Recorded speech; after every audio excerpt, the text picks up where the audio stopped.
if I'm only listening.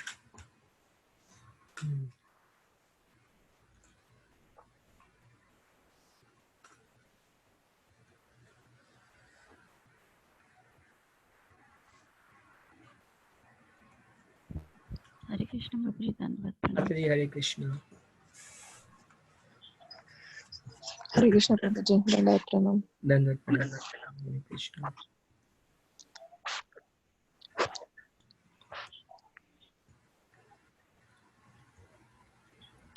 We finished 9.3. Hare Krishna Prabhuji. Hare Krishna Mataji, Dandavat Pranam.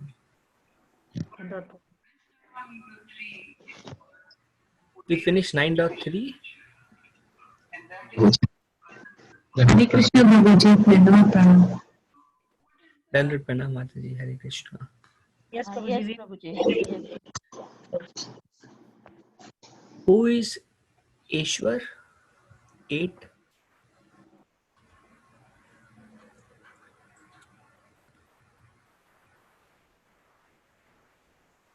Satyakala Mataji. Okay. Okay. Let's begin.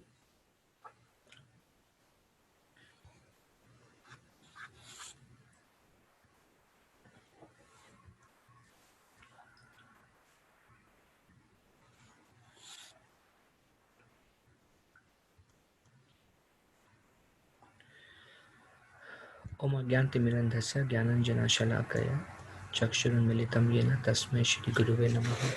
Shri Chaitanya Manobhishtam Sthapitam Yena Bhutale Swayam Rupa Kadamayam Dadati Swapadantikam Vandeham Shri Guru Shri Utapadakamalam Shri Gurun Vaishnavamsha Shri Rupam Sagrajatam Sahagana Raghunathanvitam Tam Sajivam Sadvaitam Savadhutam Parijana Sahitam Krishna Chaitanya Devam Shri Radha Krishna Padan Sahagana Lalita Shri Vishakhanvita. हे कृष्ण करुणा सिंधु दीनबंधु जगतपते गोपेश गोपिका कांता राधा कांता नमस्तुते तप्त कांचन गौरंगी राधे वृंदावनेश्वरी वृषभानुसुते देवी प्रणमामि हरिप्रिये वंशकल्पतरुभ्यश्च कृपा सिन्धुभ्य च पतितानां पावनेभ्यो वैष्णवेभ्यो नमो नमः। जय श्री कृष्ण चैतन्य प्रभु नित्यानंद श्री अद्वैत गदाधर श्रीवासादि गौर भक्तवृंद हरे कृष्ण कृष्ण कृष्ण हरे हरे हरे राम राम राम हरे हरे। मुखं करोति वाचालं पंगुं लंघयते गिरिं यत्कृपातमहं वन्दे श्रीगुरुं दीनतारिणं परमानन्दमाधवं श्रीचैतन्य ईश्वरम्। नमामि विष्णुपदाय कृष्णपृष्ठाय भूतले श्रीमते भक्तिवेदांत स्वामिनिति नामिने नमस्ते सरस्वती देवी गौरवाणी प्रचारिणे निर्विशेष शून्यवादी पाश्चात्य देशतारिणे।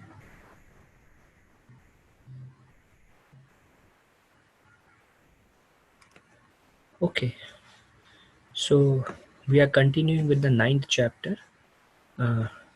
Acronym for the chapter is King. We already discussed the K part, which is the King of Knowledge. K stands for King of Knowledge. I stands for Inconceivable Krishna. N stands for Non-Worship. And G stands for Glories of Bhakti. Um, in the last week, in the beginning of 9th chapter, we saw Krishna telling Arjuna that now I am going to reveal the most confidential knowledge to you because you are not envious of me. So Bhagavad Gita can be understood as it is only by people who are not envious of Krishna, who are neutral to Krishna. And when they hear glories of Krishna, then they can understand the personality of Krishna. But people who are envious of Krishna, they cannot understand Bhagavad Gita, because when we are envious of someone, uh, we cannot hear about them as it is. In fact, when we are envious, then no matter what the other person does, we only see faults in them. If we don't like someone, even if they are our best of the best well-wishers, we will see some faults in them. Very good example is Shishupal. This is Krishna's Supreme Personality of Godhead. And whatever Krishna did, Shishupal find fault in Krishna. And Dantavakra, Rukmi, and Jarasandha, Duryodhan, all those who were envious of Krishna, whatever Krishna did, they found fault. So Krishna is telling Arjuna, I am going to explain to you this supreme transcendental science, the most confidential knowledge, because you're not envious of me. And then Krishna goes on mentioning how um, this is the secret of all secrets, most confidential, purest, um, untainted with any material desires, and it can purify us, joyfully performed, and it is everlasting. Whatever devotional service we perform, it's everlasting. Um, and but those who don't have faith in me, Krishna says, um, they will continue um, material activities and resulting in repeated birth and death. So now we are coming to the next section, which is I stands for inconceivable Krishna. Okay, let's read this. Uh, Behold my mystic opulence, although I am the maintainer of all living entities, and although I am everywhere, I am not a part of this cosmic manifestation. For myself is the very source of creation. Hmm. Now this is repetition for you, Prabhu, and you and Apurva Mataji. There are like 5-6 verses that will be repetition, and then from N we will begin from where you were. Okay. Um, Although I am maintainer of all living entities, although I am everywhere, I am not part of this cosmic manifestation. So now Krishna is going to describe his inconceivable about who Krishna is. And first thing he is telling, I am the maintainer of all living entities, and I am everywhere. Um Yet I am not the part of this cosmic manifestation. For myself is the very source of creation. Why is this section inconceivable? Because if somebody stands, if we are talking one on one with a person, and that person says, well, I am the maintainer of all living entities, and I am the very source of creation. Although I am standing in front of you, I am not part of this creation. Rather, I am the source of this creation. And imagine some person is telling that I am everywhere. Like none of us can say, if I am sitting in a temple, then I am in temple. Then I am not in other parts of the world. So Krishna is telling, I am everywhere, yet I am not the part of this cosmic manifestation. And for myself is the very source of creation. Okay, okay, let's read this.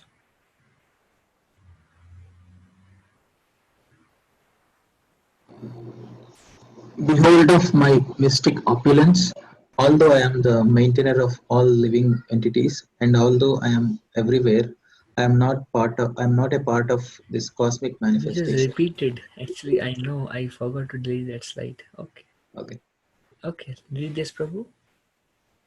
okay, Prabhuji. Understand that as the mighty wind blowing everywhere rests always in the sky, all created beings rest in me. So just like the wind is within the purview of sky, um, the wind has its own free will. It can blow slowly, fast. It can cause tornadoes. It can move in any direction. It can do so many things. Yet it remain under the purview of the sky. Likewise, all living entities, we can have our own free will. We can do things whatever we like in this world, yet we remain under the shelter uh, of Krishna. Just like wind, no matter what it does, though very mighty, stay under the shelter of sky. All living beings, Krishna says, rest in me. Means we are all dependent on Krishna. How? Very simple way to understand is we are either serving Krishna or we are under the internal energy of Krishna, or we are under the external energy. We have free will, but what is our free will? Either choose Krishna's internal energy or choose Krishna's external energy. Krishna external energy is material energy, Maya Shakti, illusory energy of the Lord. We have only these two choices. The source of both is Krishna. So we cannot do anything other than what Krishna created. This universe is created by Krishna.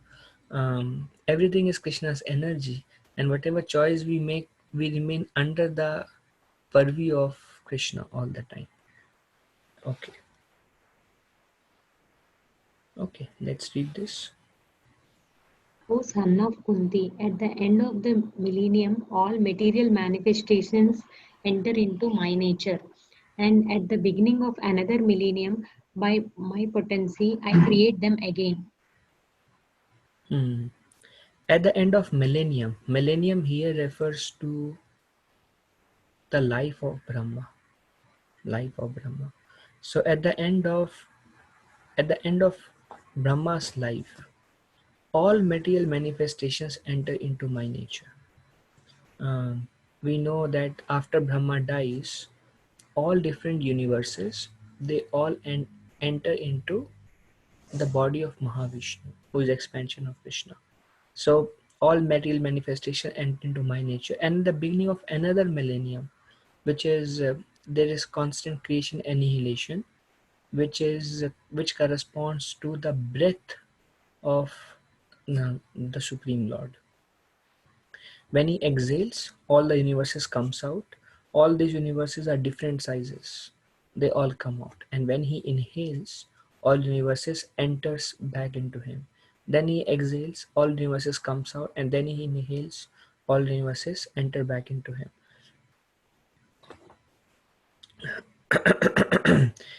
So although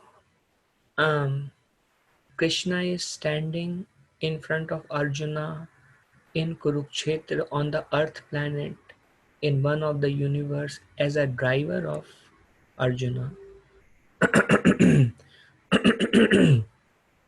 Krishna is telling what to speak about this universe. Entire material universe enters into my nature, and from me all these millions of universes comes out. Yet I am standing in front of you, because although this is my creation, I am not part of this creation. I am the very source of this creation. Yet I am standing as a driver, as your driver, Arjuna. So this is the inconceivable potency of Krishna. Anybody who saw Krishna just as a chariot driver cannot understand Krishna, because it's inconceivable. And Krishna is telling, because Arjuna, you're not envious of me, I'm going to tell you about my true nature, about myself. And Krishna cannot tell these things to those who are envious. So that's why first statement he said, because you're not envious of me, I'm going to tell you this. And this is who I am. Arjuna, I am your driver, but I am the source of creation. All universes emanate from me, all universes enter into me.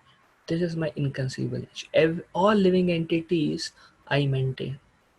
All living entities are under my protection, are under my purview, just like wind is under the purview of sky. So this is who I am. This is inconceivable nature of Krishna. Okay, let's read this. The whole cosmic order is under me. Under my will, it is automatically manifested again and again, and under my will, it is annihilated at the end. Mhm. This whole cosmic order is under me. All these universes, everything is under me. Under my will, it is automatically manifested again and again. Under my will, it is annihilated at the end. So the only difference between last verse and this verse, Krishna says, is under my will. So the will of Krishna is supreme. Whatever Krishna desires happens. And he does not have to do anything. just his energies. Krishna has multifarious energies, many energies. Krishna's energy does everything. Just Krishna's desire, and that's supremely potent. Whatever Krishna desires happens. That's all. um, and his energy does the groundwork. um, for a living entity, the desire is not omnipotent. We may desire, I want to become prime minister, president, I want to do this. Our desires may get fulfilled, may not get fulfilled. We just endeavor from our side, but we don't know if it has Lord's sanction. We don't know. So we are completely dependent upon Lord's sanction. Krishna is not like that. Because for us, Krishna has to sanction as Paramatma. When he sanctions, material nature makes everything work. But for him, who will sanction? Whatever he desires, his energy work. So he desires, now let us create universes, and universes come out. He desires, now let us annihilate, and everything is annihilated. In fact, in Bhagavad Gita, this is interesting, you may have heard before. In Bhagavad Gita, Krishna says there is no sun and moon in spiritual world.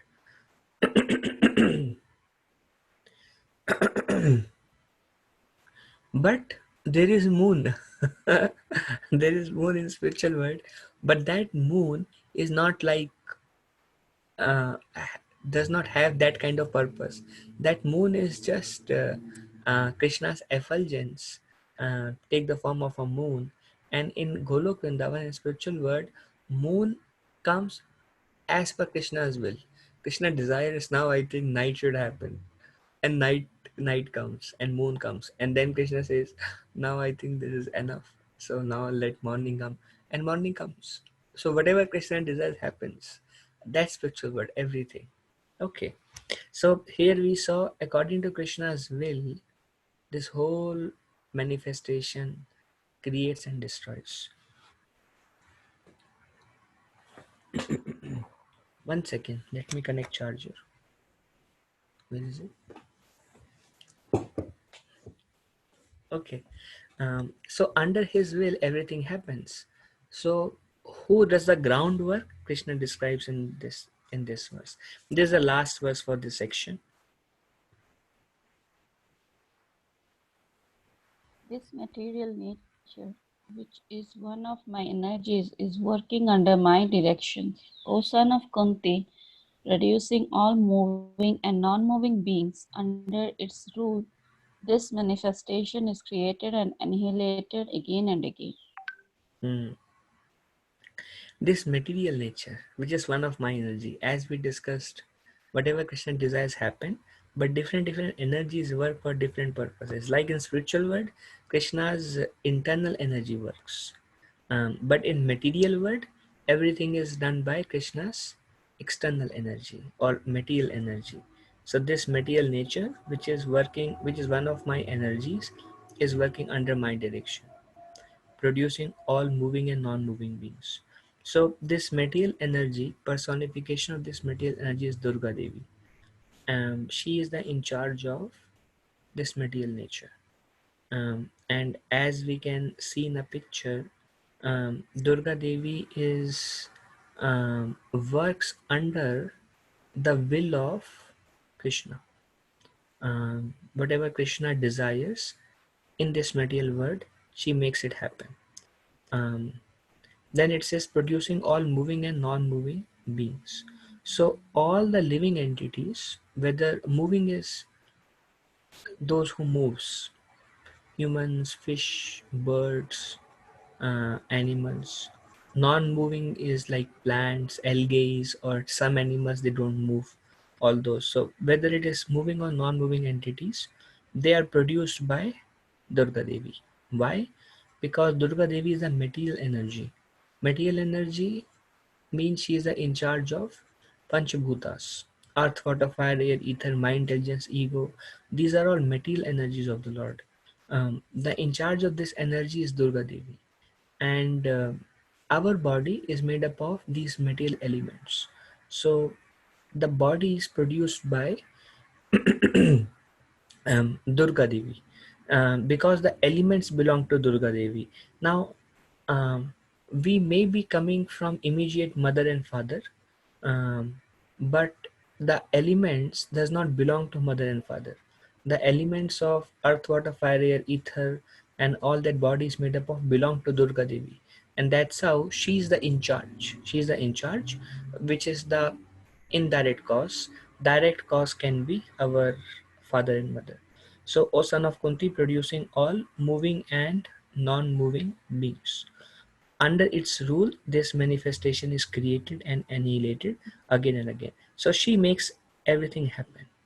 Um, in this material world, that's why this material world is called Devi Dham, where Devi is the in charge. Um, then if you go up, there is Mahesh Dham, the Dham of Lord Shiva. Then you go up, there is Vaikuntha Dham, the Dham of Lord Vishnu. And then if you go up, there is Goloka Dham, the Dham of Krishna. Um, okay. Okay, so we have come to the end of this section. Does anyone has any question before we go to the next part? Inconceivable Krishna. Prabhuji, I have two questions. Okay. Prabhuji, in 9.7, what is Bahusham means? In purport it is given like, although I am one, I shall become many. There is Bahusham. Bahushakha means many, many branches. Yeah, it's written Bahusham, Prabhuji. Can you read before and after? Yes, Prabhuji. Then again, when there is a need to manifest the cosmic world, it is done by His will. Bahusham, although I am one, I shall become many. Yeah. So this is a process of creation where when universes comes out, Lord Vishnu expands into Garbhodakshay Vishnu and enters into each universe. So he is one, yet he enters into each and then he takes charge of that particular universe. Is that all right? Yes, Prabhuji. Any other question? Yes, Prabhuji. In the next verse, that is 9.8, here in the purport it is written, He lies within the casual ocean and breathes out innumerable universes, and into each universe the Lord again enters as Garbhodakshay Vishnu. So what does casual ocean means here, Prabhuji? Causal ocean. Oh, sorry, causal ocean. Yeah. Yeah, causal ocean. Causal means um, where there is um, um, karma and its effect, work and karma. Causal means we do something, we get it back. So in this material world, there is principle of karma, but in spiritual world, there is no karma principle there. So it's basically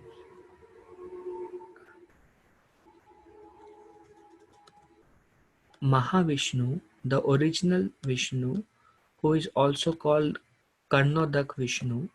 He lies into from his sweat. Um, he fills half covered with water and he lies in that water. And that water is called Karnodak, Karno, Kar, Karna, Karno Ocean, Karnodak Ocean, and that Vishnu is called Karnodak Shai. Shai means sleeping.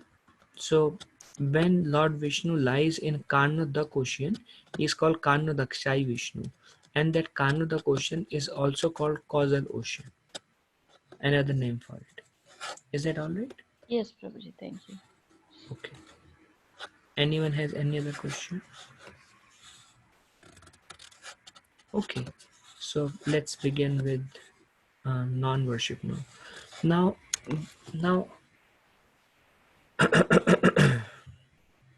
there are three kind of people that Krishna describes in this section. Type 1 is bewildered. They don't worship Krishna. Type 2 is Mahatmas. They directly worship Krishna. And type 3 are indirect worshippers. So who are bewildered? Who do not understand Krishna. Like Krishna describes here, who he is, and he says, well, the whole I am the source of creation, I am the maintainer of all living entities, I am everywhere. Yet everything is not in me, for because I am aloof also in my personal form. I am the very source of creation.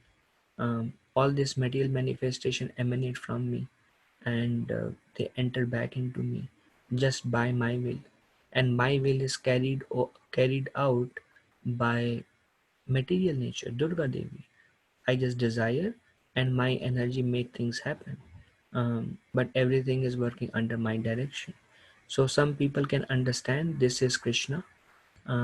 He is not a ordinary living entity. He is supreme personality of Godhead. He himself is claiming. He says, "I am the source of creation."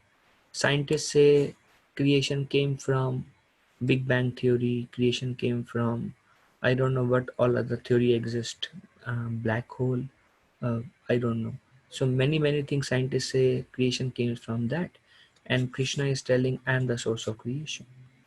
Full stop. I am the source of creation. Some people will still be bewildered, or in other words, they won't accept it, they won't realize it. They will be covered by the illusory energy of the Lord, and they don't realize the inconceivable potency of Krishna. So they are type 1 bewildered. Type 2 is those who realize who Krishna is. They are Mahatmas. And type 3, they are in neither of these two categories. They are not into fully illusory energy. They are neither Mahatmas also. They have many varied conceptions of spiritual life. They do so many things to make spiritual progress, but they do it in a wrong way. Instead, instead of directly worshipping Krishna, they beat around the bush, kind of, and not get to the point. Okay, right? Prabhuji, just one thought, Prabhuji. So these Mayavadis can be called as indirect worshippers, Prabhuji? Because Yes, and it will come there. We will see that. Yes, okay, thank you. okay. So let's see, read the first one. Give me 10 seconds. Let me put the charger before.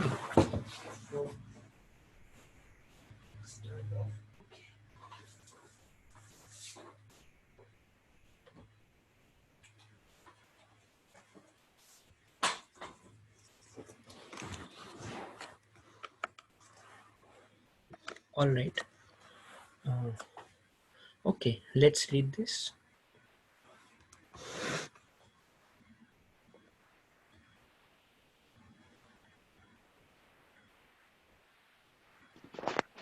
Okay, Prabhu. Fools deride me when I descend in the human form. They do not know my transcendental nature as the supreme Lord of all that be. Hmm. Um, so these are bewildered people. Two verses Krishna says bewildered. Who are bewildered? Krishna calls them fools. They are fools. Who is a fool? Who deride Krishna when he descends in the human form. They say Krishna is a human. So people who say Krishna is a human, they are fools. Um, they do not know my transcendental nature as a supreme Lord. So although Krishna has revealed himself to Arjuna, telling that this is me, this is inconceivable, yet this is who I am. People, I am the source of creation. But some fools, they don't understand Krishna is Supreme Lord of everything. They don't realize that. So when they don't realize that, then they consider Krishna as somebody other than the Supreme Lord, and they become fools.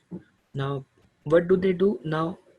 Uh, their hope is gone. They are hopeless. They cannot. They just have to continue cycle of birth and death, because the the way to become liberated, to escape cycle of birth and death, is taking shelter of the Supreme Lord. But when we fail to realize and recognize the Supreme Lord, then we will be bewildered by the illusion energy, and they are fools. Okay, let's read this one. Continuing on fools. Those Hare Krishna Prabhuji. Yogendra Prabhu, go ahead. Those who are thus bewildered or attracted by demonic and aesthetic views. In that deluded condition, their hopes for liberation, their fruitive activities, and their culture of knowledge are all defeated. Mm. So when they don't realize Krishna, they become attracted by demoniac and atheistic views. Because if you think Krishna is our supreme Lord, then anyone anyone who does not accept Krishna becomes atheistic and demoniac. So what happened to them? Their hope for liberation, karma, jnana, everything is defeated. The karma defeated. Why? The goal of karma yoga is to send results to Krishna. Hope for liberation defeated.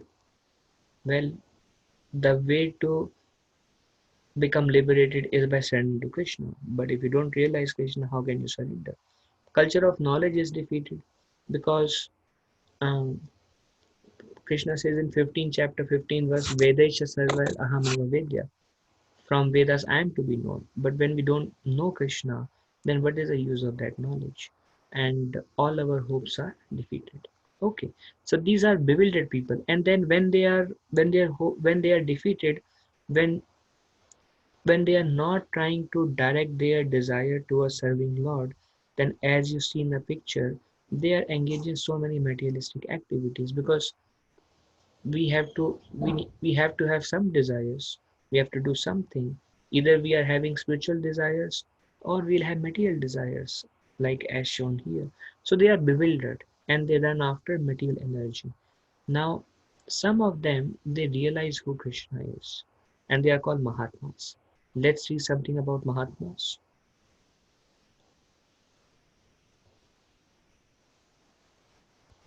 O son of Partha, those who are not deluded, the great souls, are under the protection of divine nature. They are fully engaged in devotional service because they know me as the Supreme Personality of Godhead, original and inexhaustible. So those who are deluded, we discussed. They they are fools. They don't understand my transcendental nature. They don't know I am the Supreme Lord, and their hopes are over, and they engage in materialistic activities. But those who are not deluded, Krishna calls them Mahatmas. Mahatmanas to Mam Partha, Daivim Prakritim Ashrita. They are under the protection of divine nature. Now, Daivim Prakritim Ashrita. Ashraya is shelter. Daivim Prakritim. Prakritim is nature. Daivim, Daiva is transcendental. Uh, Daivim Prakritim is the internal energy. For these Mahatmas, they are always under the internal energy of Krishna. In other words, they are always under the protection of Srimati Radharani.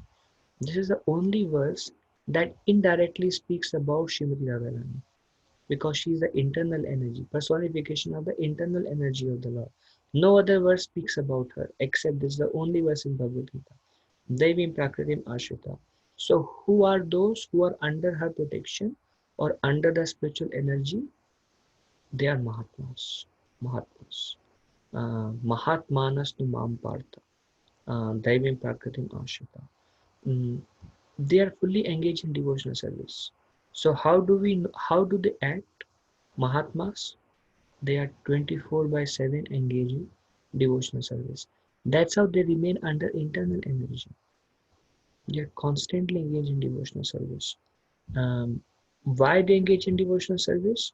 Because they know me as the Supreme Personality of Godhead, original and inexhaustible.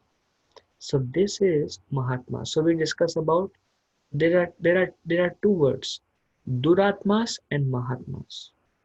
Duratmas, they engage in sense gratification, don't realize supremacy of the Supreme Personality of Godhead, don't worship the Supreme Lord. Duratmas. Mahatmas constantly engage in devotional service. And because they are doing that, they are under the divine energy of the Lord. I remember a few years back when I joined the Brahmacharya ashram, then uh, uh, my senior His Grace Yugal Kishore Prabhu, he told me, always stay under internal energy. And he said, you have a choice. You have a choice minute after minute, either to go under external energy of the Lord or to go under internal energy of the Lord. You have the choice. Always choose internal energy. In other words, constantly engage in devotional service in some form or the other. Like right now, we are reading Bhagavad Gita. And if we are experiencing some divinity within us, then that is the internal energy. That is internal energy. But then some other time, we may be attacked by anger, lust, envy, pride, ego, some other time. And that time, we are under external energy of the Lord. So, uh, um, we are either in internal energy or we are in external energy. There is no in between, minute after minute. Um, this state of Mahatmas, who are actually Mahatmas, is um, very advanced platform. These Mahatmas, they are 24 hours engaged in internal energy of the Lord. It refers to pure devotees of the Lord. Um, they never act on lust, pride, envy, greed, ego. There is no question. For us, we sometimes engage in internal energy and other times we are engaged in external energy. But because whatever time we are engaging in internal energy, um, beginning with hearing about Krishna and chanting the names of Krishna, um, we are under internal energy of the Lord. Now, not necessary, depends upon our consciousness. For example, we may be hearing, but our mind may be absorbed. I don't like this person, or in India, or some work problem. Our mind may not be absorbed in Krishna. Then we are still under external energy. We may be chanting, but the mind may be distracted to self gratification even while chanting. So again, we are under external energy of the Lord. But those devotees who are 100% 24 by 7 engage in internal energy of the Lord. They are connected to Krishna all the time. They are Mahatmas. They are great souls. Very commonly we use the word Prabhuji, आप तो great soul हैं, आप great soul हैं, आप great soul हैं. Who is a great soul? Who are Mahatmas? They are the pure devotees of the Lord. They are fully engaged in devotional service. Now that's the goal. This is our goal. 9.13 is the goal of human form of life, is to become Mahatmas. Um, every minute we have a choice. Every minute. I can do it for the pleasure of Krishna. I can cook for the pleasure of Krishna. I can um, um, take care of family because they are part and parcel of Krishna. I can do everything. The moment we are connected to Krishna, if we are really connected to Krishna, we will feel a deep divine energy within us. That's the proof we are connected to Krishna, really. We will feel the spiritual energy. Sometimes people say, Prabhuji, when we do kirtan, when we discuss Bhagavad Gita, thoda shanti milta hai. We feel very peaceful. This is actually not peace. This is actually Daivi Prakriti, or the internal energy of the Lord. When we are connected to Krishna, we are under internal energy of the Lord. Peace simply means I don't have any anxiety. That's peace. But what we are feeling is not just peace, it's spiritual pleasure. This is uh, Daivi Prakriti, internal energy. Okay, so that's the goal, to become Mahatmas. If you have become Mahatmas, we are never bewildered by lust, anger, envy, greed, pride. Fully engage in devotional service, and it begins with understanding who Krishna is, the original Supreme Personality of Godhead. Now, we may be in our beginning stage, sometime under internal energy, sometime under external energy. Whatever amount of time we spend in internal energy, Whenever we are connected to Krishna within our heart, that's the time our heart is getting purified. Lust, anger, envy, greed, pride is getting purified.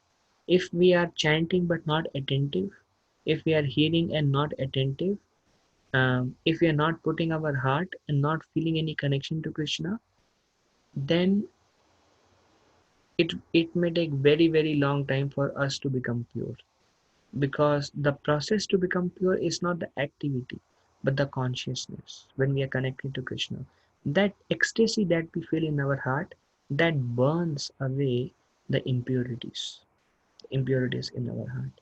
And slowly, this little devotional service that we do will slowly expand and fill our whole life with that internal divine energy of the Lord. Okay, okay, let's read more about the activities of Mahatmas.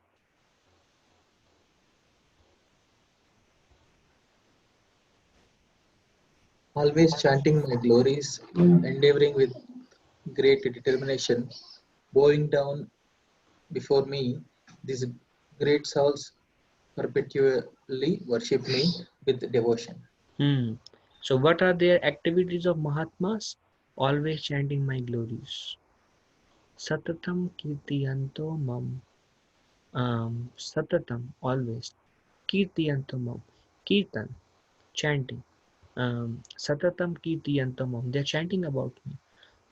They chant about the names of Krishna, the pastimes of Krishna, the qualities of Krishna, the form of Krishna. They're always glorifying.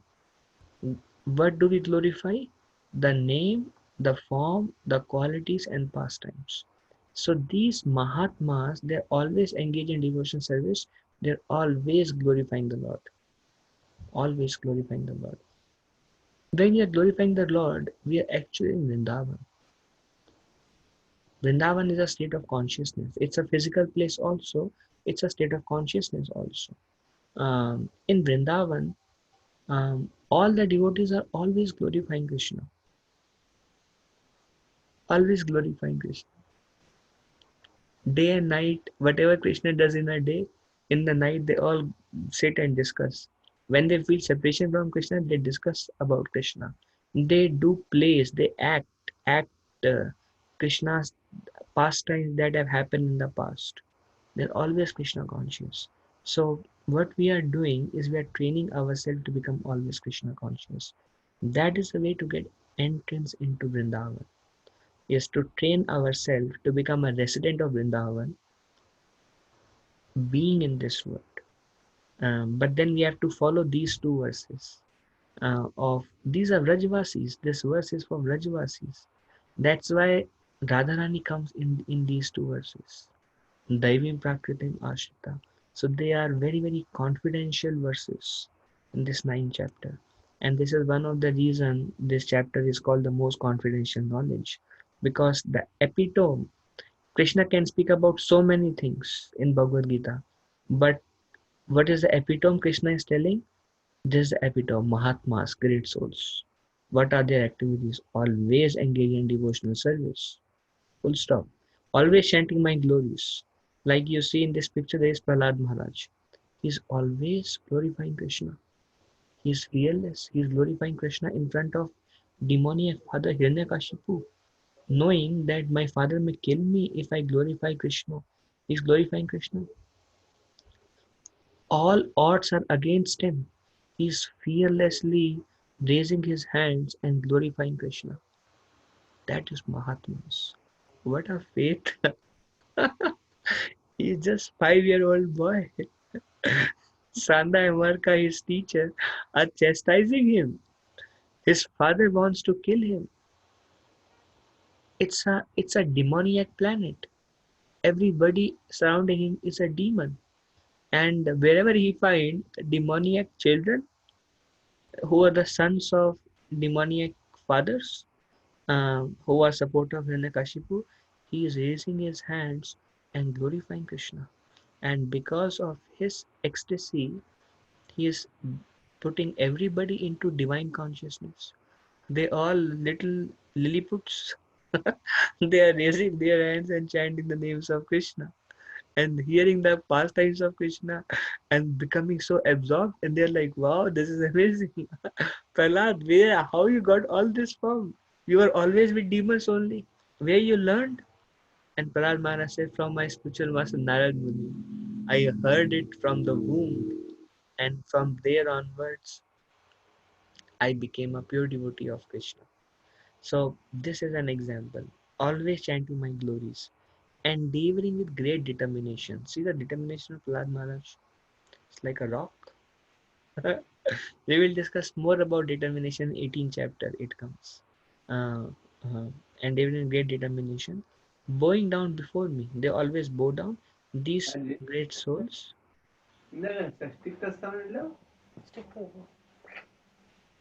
these great souls perpetually worship me with devotion. Again, previous verse says constantly engage in devotional service, and here it says perpetually. Perpetually means constantly. Worship me with devotion. So they are with determination always advancing in Krishna consciousness.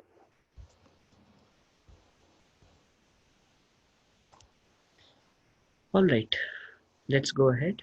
And this is something that we may have discussed in the past. Let's see the translation.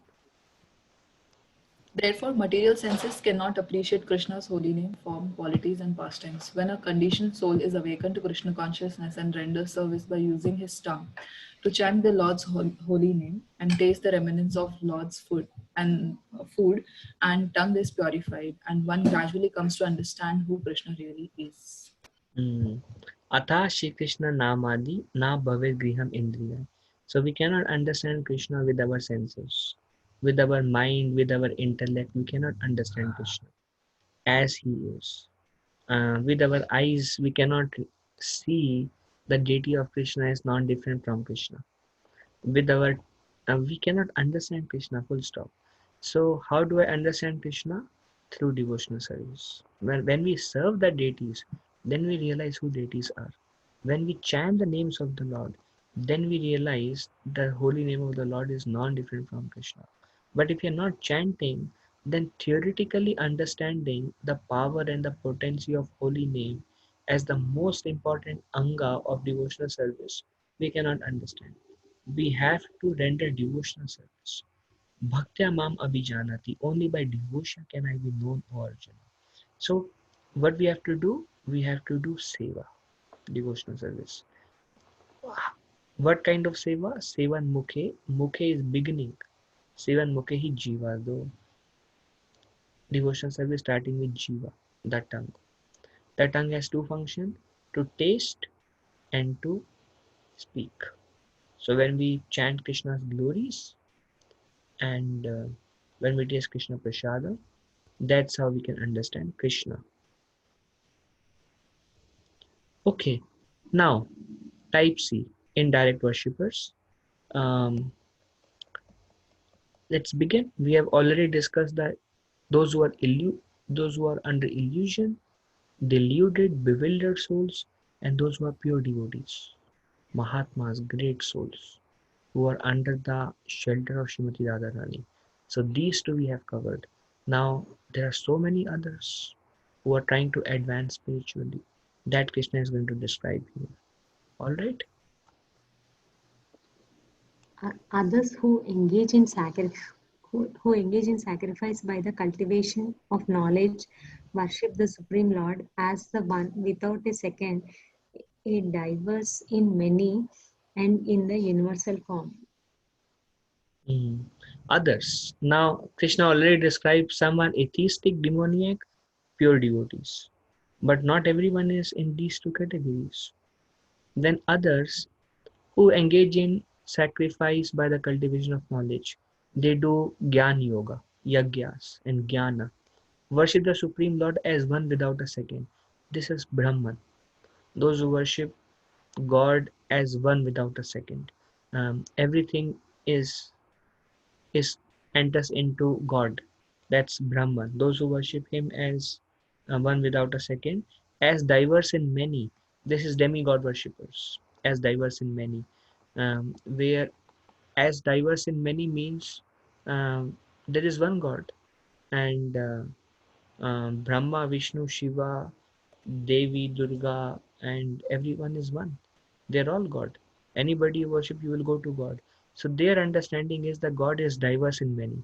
He is one supreme God, and these are all forms of the same supreme God. So it's a wrong philosophy. But Krishna is telling, yeah, they some do like this, some do like this, and some worship the Lord as universal form. So some worship Him that God does not have a form; He is impersonal, and everything is that same one without a second. Everyone is Brahman. You are Brahman, I am Brahman, everyone is Brahman. They worship him like that. Some worship all the devatas and thinking that all the devatas are different forms of God. Some worship that universal form, and some do gyan and tap and yoga and so many other things. So many people do so many different things. Krishna calls them indirect worshippers. But later on, Krishna says they are worshipping me in a wrong way. This is all wrong. Whoever thinks any of these things, it's all wrong. But still, Krishna says, well, indirectly, they are not atheistic demons because they do believe in a supreme authority. They just don't realize who that supreme authority is. That's why they are called indirect worshippers. Those who are atheistic demons, they just think I am the doer, there is no soul, I am the body, and that's all. They are atheistic demons. These, they have wrong philosophy, mixed philosophy. So they don't follow the right path because they don't know the right thing. But Mahatmas are under the protection of Srimati Radharani. They realize I, Krishna, is the source of all incarnation and the supreme Lord of all that is, the supreme personality of Godhead. And they engage in my devotional service constantly. Perpetually they worship me with devotion. They bow down before me, and they do this with great determination. They're always chanting my names and glories. They're always glorifying me. That's the category we are trying to follow. We may not be there, we are in the process, still we come under the category of Mahatmas. We are not Mahatmas, correct, but we are following in the footstep of Mahatmas. So that's the category. And this is all mixed people. Okay, let's go ahead.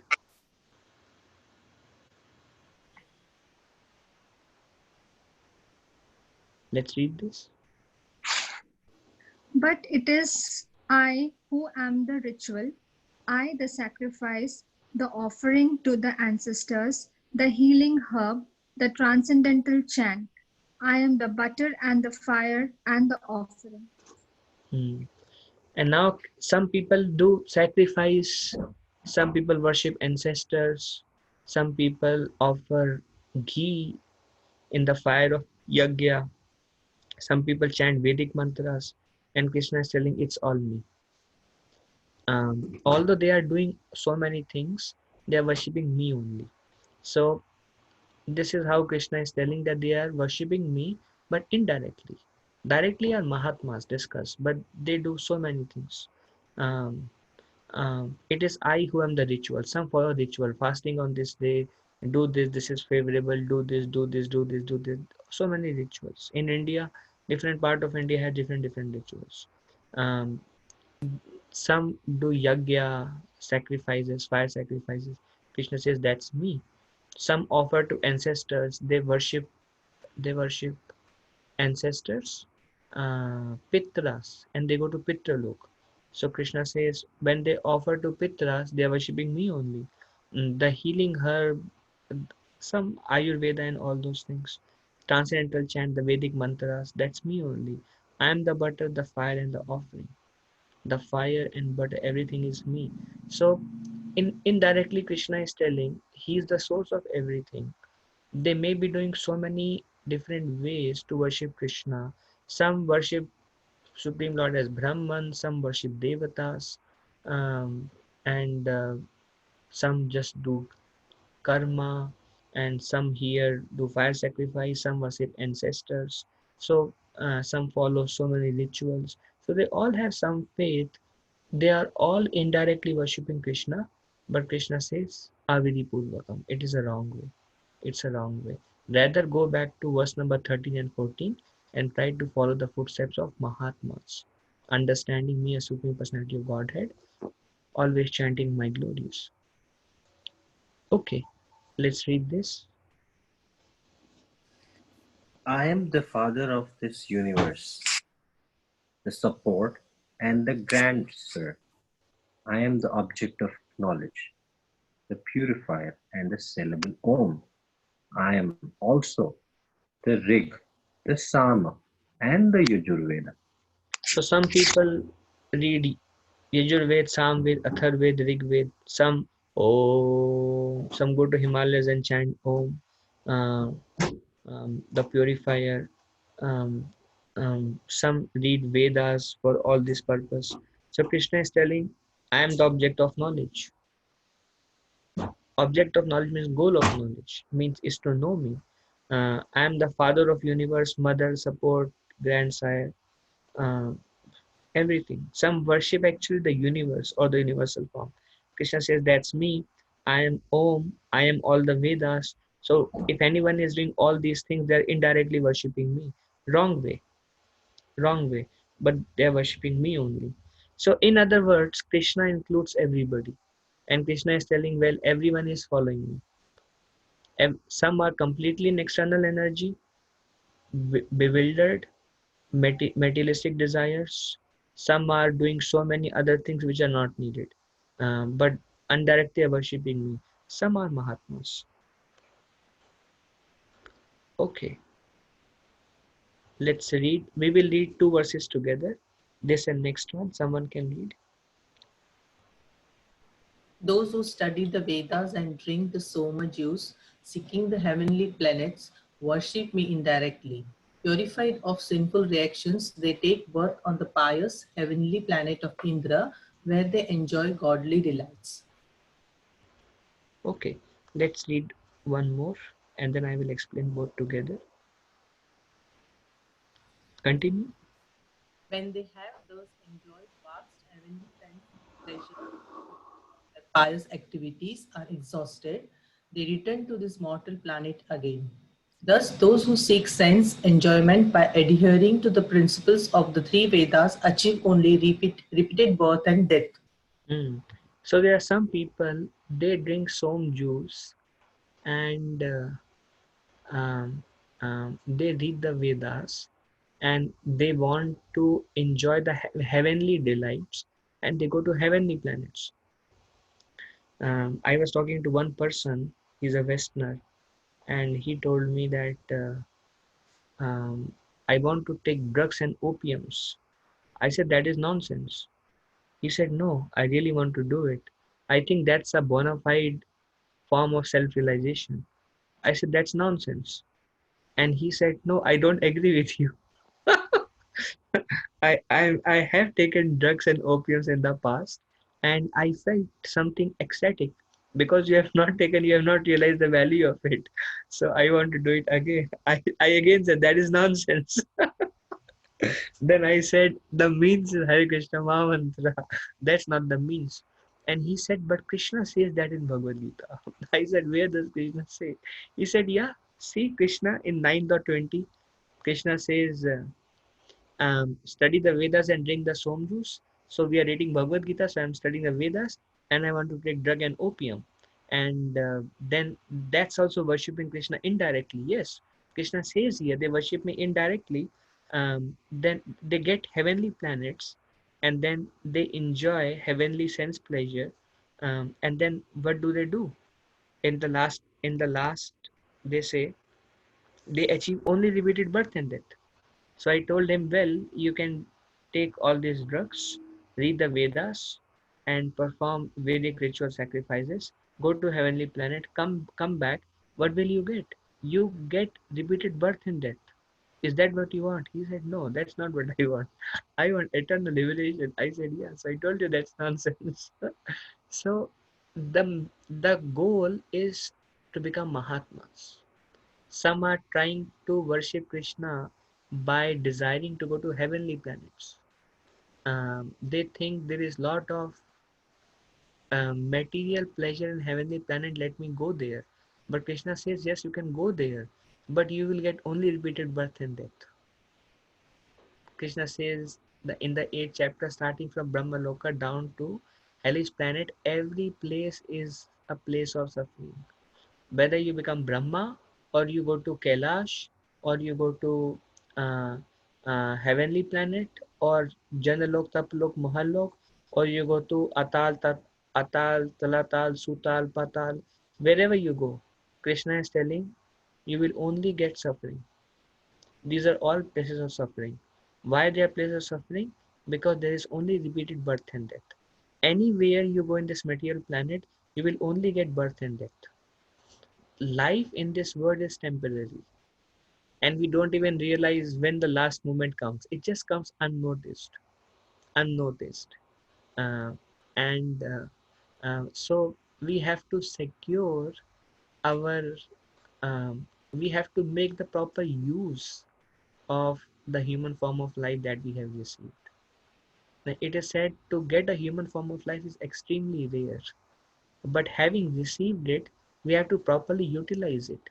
Now, yes, we have so many duties to perform as part of Grahasthashram, and so many duties as a mother, as a father, as a daughter, as a husband, as a wife. Yes, perform your duties, but understand, try to understand Bhagavad Gita and try to become Mahatmas. Try to follow the footsteps of Mahatmas. How can I become Mahatma? How can I become a great soul?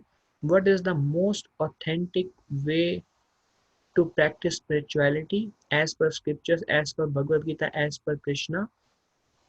Always chant the glories of the Lord, chant the names of the Lord, uh, uh, meditate on the form of the Lord, um, um, do it with great determination. Always engage in devotional service. Understand that Krishna is Supreme Personality of Godhead. We may be worshipping in the past so many different things, different personalities, and Krishna is telling you have always been worshipping me indirectly.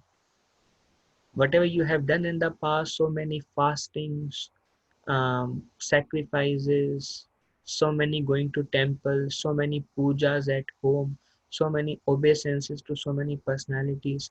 Krishna is telling you have always been worshipping me, but you are worshipping me indirectly. Now Krishna says, after understanding this section of Bhagavad Gita, try to become great soul. Who understand what I am saying in this chapter is that I am the source of the creation. I am the supreme Lord of all that be. Everyone else, including Devatas, Indra, Chandra, their Ganesh, uh, Shiva, Durga, they are all my part and parcels. They all emanate from me. Understand who I am, the source of very creation, and render devotional service unto me by chanting my names, hearing discussions on Bhagavad Gita, always engaging in devotional service. And don't be bewildered.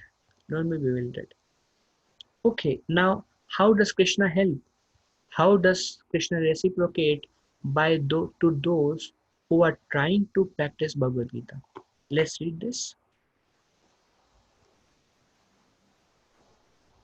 Those who always worship me with exclusive devotion, meditating on my transcendental form, to them I carry what they lack, and I preserve what they have. Hmm. Those who always worship me with exclusive devotion. If we do that, what I just mentioned, what Krishna has described as Mahatmas, worshipping Krishna with exclusive devotion, as you see in a picture, he is worshipping the divine couple and the Guru Parampara with a flower, exclusive worship. So those who always worship me with exclusive devotion, meditating on my transcendental form through holy name, um, it is described that if you are sincere, when you chant the holy name of the Lord, the transcendental form of the Lord, the Krishna that like that Krishna that you like the most, will naturally appear in your consciousness. He will appear. That's divine. That's divine worship. So meditating on my transcendental form, to them I carry what they lack and I preserve what they have. So Krishna is telling, I will carry what they lack. We may say that whatever we lack for rendering devotional service, Krishna says, I will carry it for you. And whatever we have, Krishna says, I will preserve it for you. So sometimes devotee says, I don't have the intelligence to worship Krishna. um, I don't know how to worship Krishna. I don't know if I'm doing right or wrong. I don't have devotion. I don't know the mantras. I don't know so many things. I may not have the skills to render a particular service. For example, I want to cook for Krishna, I want to do this, I want whatever you want to do for Krishna. If you think you lack anything to render devotional service to Krishna, Krishna says, I will carry it for you. I'll make arrangements for you, and I preserve what you have. So some people who are practicing devotional service, they have fear of losing Krishna. They have fear of losing their taste in Krishna, their ruchi, their attraction to Krishna, their attraction to holy name. We have fear of losing it because we have experienced Krishna, and that is the best experience. So we don't want to lose it. So Krishna is telling, I will preserve what you have. Krishna will preserve it for you. And we are not there. We are not pure devotees. We lack so many things to become pure devotees of the Lord. And Krishna says, I will give you the understanding, the intelligence, and I will give you everything needed to for you to become Mahatmas, to become pure devotees. So all we have to do is try to exclusively render devotional service to Krishna to the best of your ability. And Krishna will take you to perfection. Krishna will drag you to perfection. Okay, last couple of verses from this section. Let's read this. Those who are devotees of other gods and who worship them with faith actually worship only me, O son of Kunti, but they do so in a wrong way. So those who worship other demigods, Krishna says they worship only me. So you see so many demigods. When we are worshipping them, we are worshipping Krishna only. But Krishna is telling it's a wrong way. It's a wrong way. Krishna is promoting exclusive worship. If you see here, those who always worship him with exclusive devotion. Exclusive devotion means Krishna. Krishna and Krishna. So those who worship other gods, you are worshipping Krishna only, but it's a wrong way. It's a wrong way. Now, by worshipping, although okay, it's a wrong way, but I am worshipping Krishna only. So let me worship demigods. I am worshipping Krishna only. Let me worship ancestors. Krishna says, it's coming to me only. Let me perform so many yagyas. That's also me. So will I go towards Krishna? Next verse. Let's read this.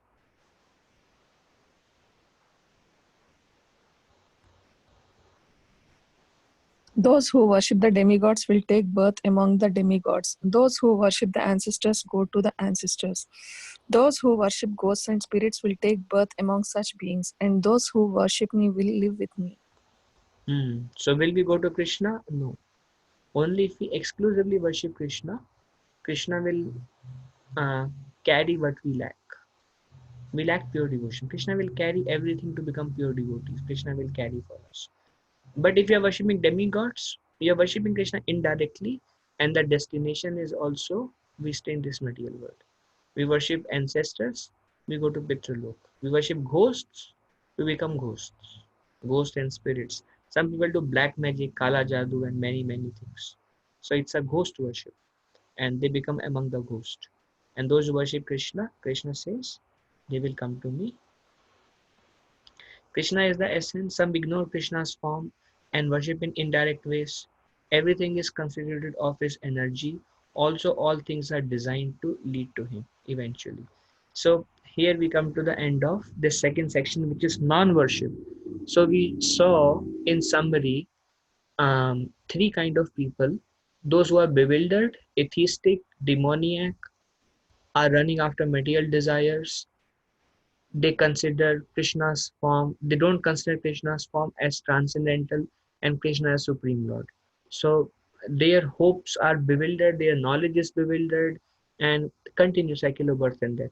Then Mahatmas, they worship me with exclusive devotion, always chanting my glories with great determination and enthusiasm. Um, and they are under the protection of Srimati Radharani. They are constantly, perpetually, they worship, always bowing down and render devotional service all the time. Always Krishna conscious. That's Mahatmas. Indirect worshippers, they worship God as Brahman, as demigods, as fire, as sacrifices, as study of the Vedas, as karma, and they worship Lord in so many, many, many, many different forms. And Krishna says, well, based on if you worship demigod, go to demigod. If you worship Brahman, you enter into Brahman. Whatever you do, you get there. Yes, it's better than think being an atheist and thinking there is nobody above me. But Krishna says, I I recommend exclusive devotion. And if you do that, whatever is lacking, whatever you need to progress spiritually, I will give you everything that you need to progress spiritually. I will make all arrangements for you. And whatever devotion you have achieved by now, I will protect it, and I will fill you further. I will bring you to perfection. Just try to follow my path, try to come in my direction, and I will help you, my dear devotees. So thus we have come to the end of this section. Now, is there any question so far? Yes, Prabhuji. If Yes. Go ahead, I, Prabhu. sorry. So, Prabhuji, there are yajnas and everything that has been performed by people, and before performing any puja or anything, they usually worship Lord Ganesha.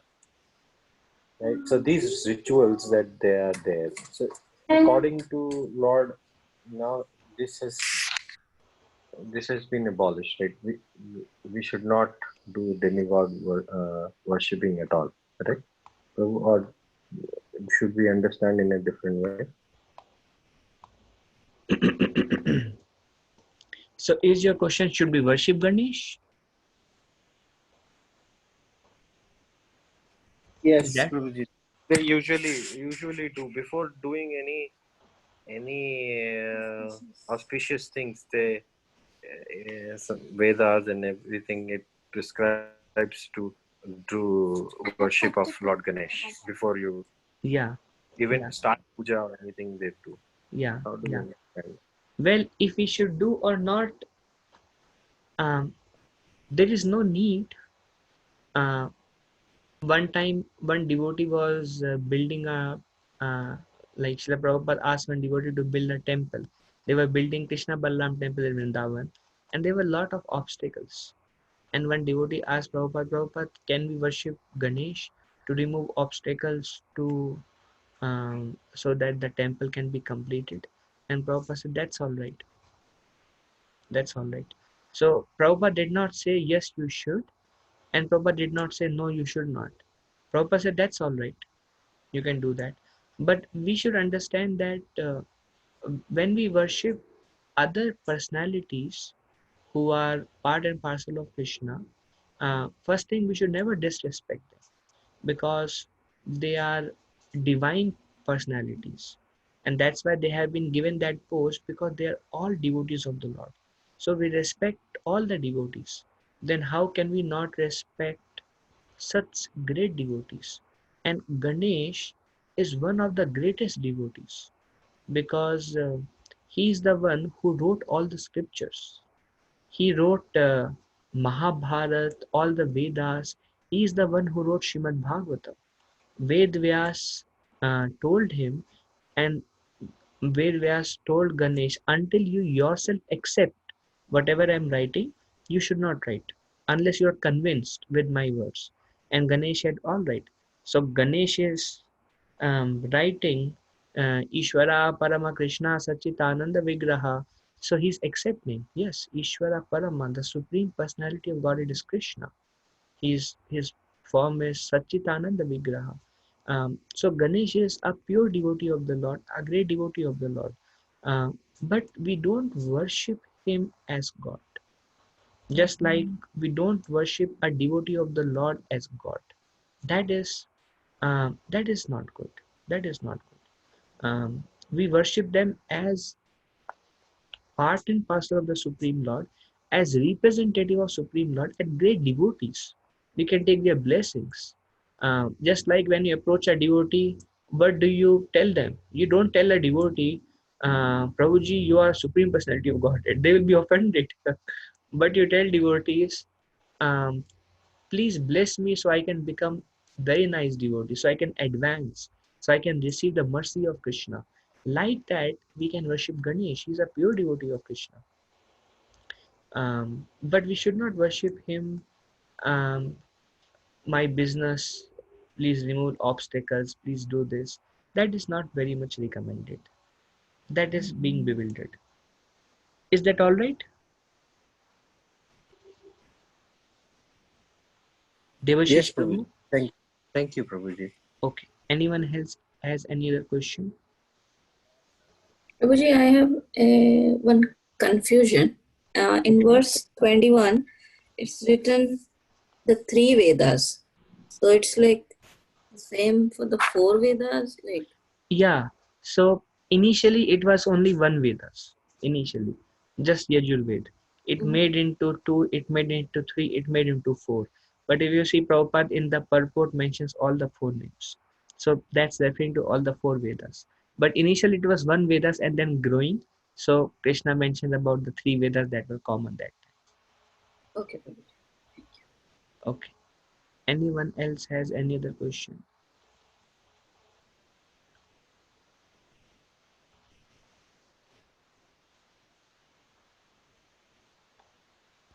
All right.